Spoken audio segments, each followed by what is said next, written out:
tudo bem com você? Eu sou o Padre Paulo Dalladea, tenho esse canal de catequese e estou aqui para te ajudar na sua catequese. Esse vídeo vai falar sobre os Salmos e eu tenho um presentinho para você no final, um bônus no final. Vem comigo!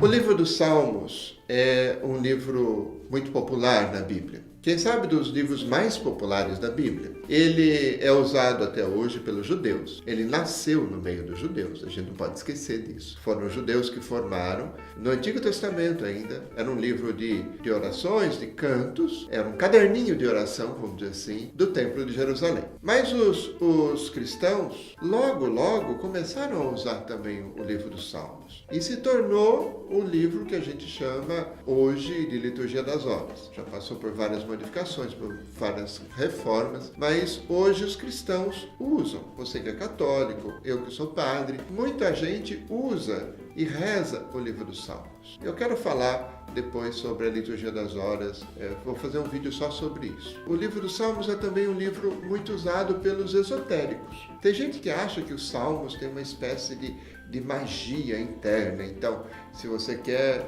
se defender dos perigos, fechar o seu corpo, reze tal salmo. Se você quer se curar, reze tal salmo. Se você quer que o seu anjo reze tal salmo. Bom, nós somos católicos, nós somos cristãos, então nós não pensamos nisso, né?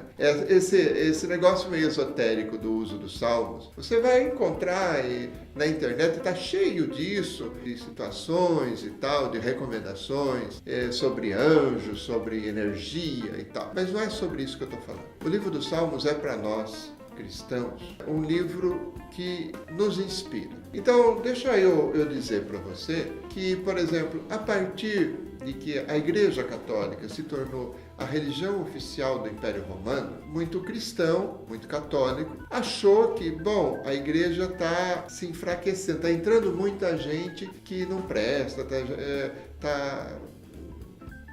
Tá complicado. Então, a partir desse momento, muita gente começou a subir e sair das cidades, ir para as montanhas, para as grutas e viver sozinho. São chamados eremitas. São gente muito santa, de grande penitência, mas que levava junto consigo a Bíblia para poder rezar, fazer penitência e interceder pela igreja que se achava que podia estar num processo de impureza. Esses primeiros eremitas ficaram tão populares e eram tão consultados pelos cristãos que subiam até lá, que iam até o lugar onde eles estavam para ver um homem santo, para ter algum conselho, para aprender dessa sabedoria, que os eremitas começaram a se juntar em grupos e se tornaram o que a gente chama depois de mosteiros, grupos de monges, grupos de pessoas dedicadas ao louvor de Deus, que usavam o livro dos Salmos, que sabiam decorar o livro dos Salmos e que começaram a musicar de novo,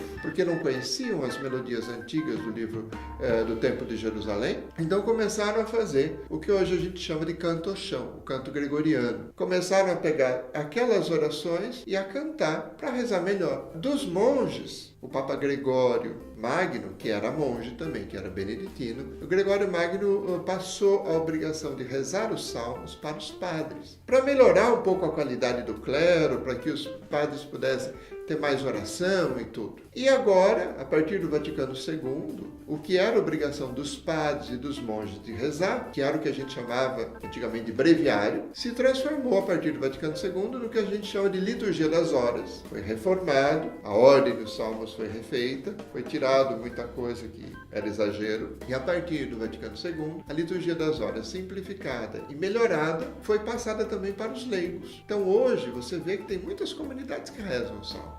Isso é interessante. Você tem, por exemplo, o ofício divino das comunidades, que nasceu a partir da teologia da libertação, mas que é uma possibilidade dos leigos e das comunidades rezar os salmos de forma popular. A partir do ofício divino das comunidades, existe também o chamado ofício divino dos jovens. No sul, ele é muito mais popular do que no sudeste, mas as comunidades de jovens, nas PJs da vida, muita gente conhece, com música, com jeito, com melodia e com poesia, bem brasileiras. Bom, eu queria dizer, por exemplo, que só como curiosidade, quero acabar esse vídeo hoje por aqui, só como curiosidade eu queria dizer que se você pegar a sua Bíblia, você vai ter uma dificuldade no livro dos Salmos. Por exemplo, se você falar, olha, o Salmo do Bom Pastor, na Bíblia Católica é 22, na Bíblia Protestante é 23. Ah, como assim, padre?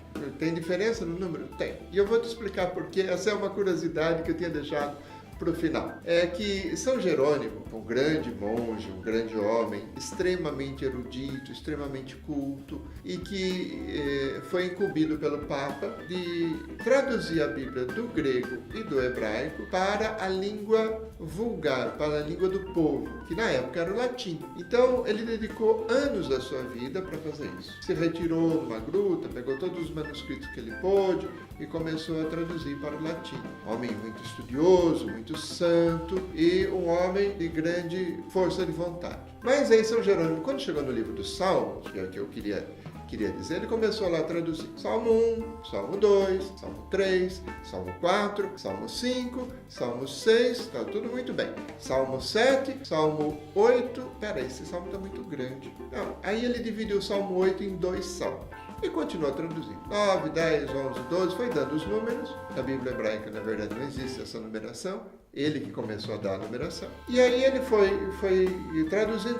Quando chegou no Salmo 147, ele se deu conta de que ia ter 151 salmos, não 150, que é o tradicional. Então ele pegou no Salmo 147, ele juntou 2. E aí deu 150 salmos. Bom, até aí tudo bem. Mas quando Lutero foi traduzir para a Bíblia protestante, foi traduzir em alemão, ele pegou a versão de São Jerônimo, também conhecia, mas ele não dividiu o Salmo 8, deixou um salmo só. E continuou com a divisão hebraica tradicional, vamos dizer assim. Então hoje você tem os protestantes que seguem a numeração dos salmos de Lutero e os católicos que seguem a numeração do salmo de São Jerônimo. Qual que é importante? O importante é rezar o salmo, meu irmão. Mas isso às vezes dá alguma confusão.